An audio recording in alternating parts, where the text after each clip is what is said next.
Hello mga kananay, ngayon ay magluluto ako ng tinola. Galing pala ako ng palengke, bumili ako ng manok. Ito na yung manok ko, ugasan na.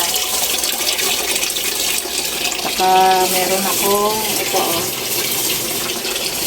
sayote, mga panakot, tapos malunggay.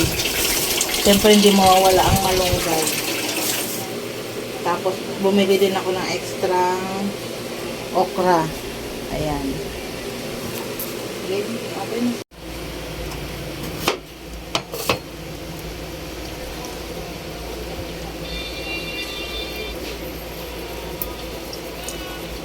Hiwain na natin mga kanana yung sayote. Pero tanggalan muna natin ng ganito. Dagta.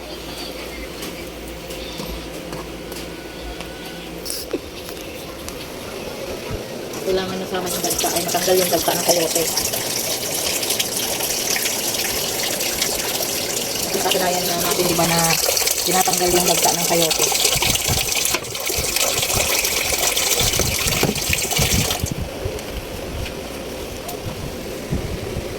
Mga kananay, medyo ang pinakamura ngayon na manok.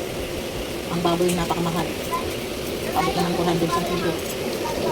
So baboy ka pa ba magmanok ka na lang? Mura.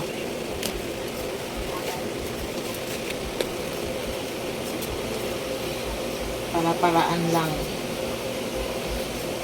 Paano makakarao sa araw-araw?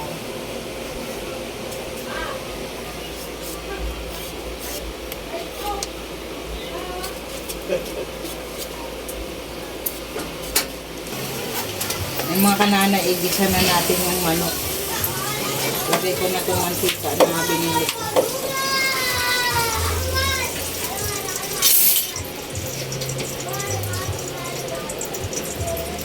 Igisa na ang manok.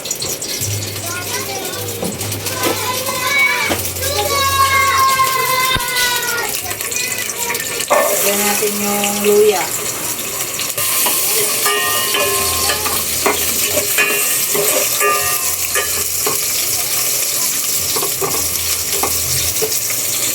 Doon sa bag.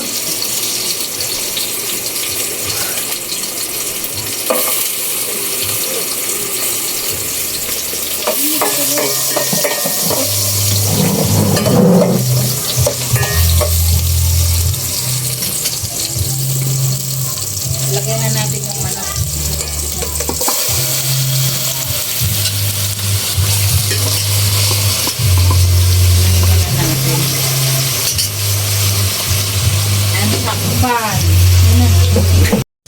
Ayan mga kananay, kumukulo na. Nilagay ko na pala yung okra dyan na kasama sa gulay. At ayan panghuli yung malunggay kasi madali lang maluto yung malunggay. Ayan mga kananay, di ba ang okra ay masustansya siya. At gamot din to sa mga diabetic o mga sakit na pwede pala natin siyang, para lalo pa siyang sumara, pwede natin siyang ihalo sa tinola.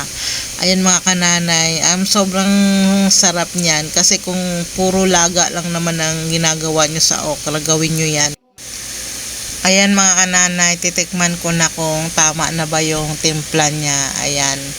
Magbo-voice over lang ako ngayon kasi may tugtog sa kapitbahay. Ayan mga kananay, sobrang sarap niya. At ayan, kakain na tayo. Ayan mga kananay, nakahain na ako at ito na, magdasal muna tayo. Pasalamat sa biyaya na binibigay sa atin ng Panginoon at sa kagandahan ng ating kalusugan. Ayan mga kananay, ayan, kasama ko ngayon yung pangatlo kong anak na sobrang arte kumain, kaya ganyan yung katawan niya. Ayan, mag voice over lang din ako dito mga kananay kasi maingay sa kapitbahay, may nagpapatugtog, may nagbibideo. Okay, ganito talaga pag nandito ka sa squatters area. Ayan mga kananay, nagsandok na ako ng kanin, tapos meron din tayong patis.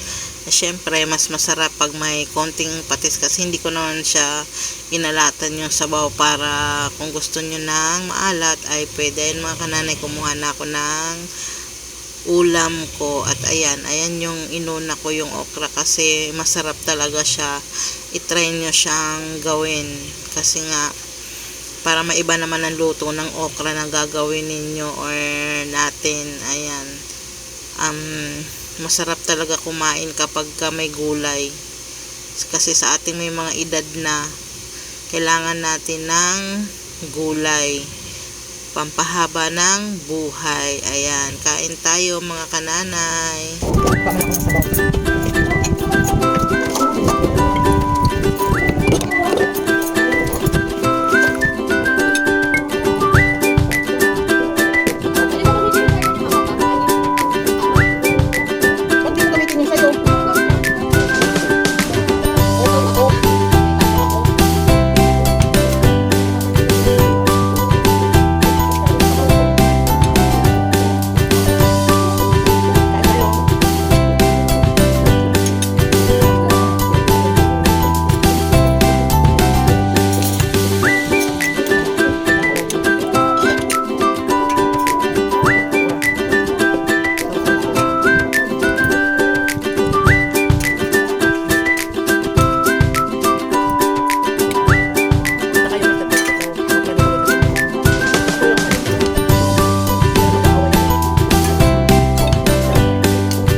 May music sa bahay.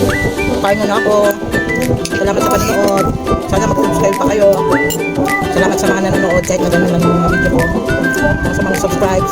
Kung may ads man, sana huwag nang skip ang ads. Sa ibang video ko may ads na. Bye!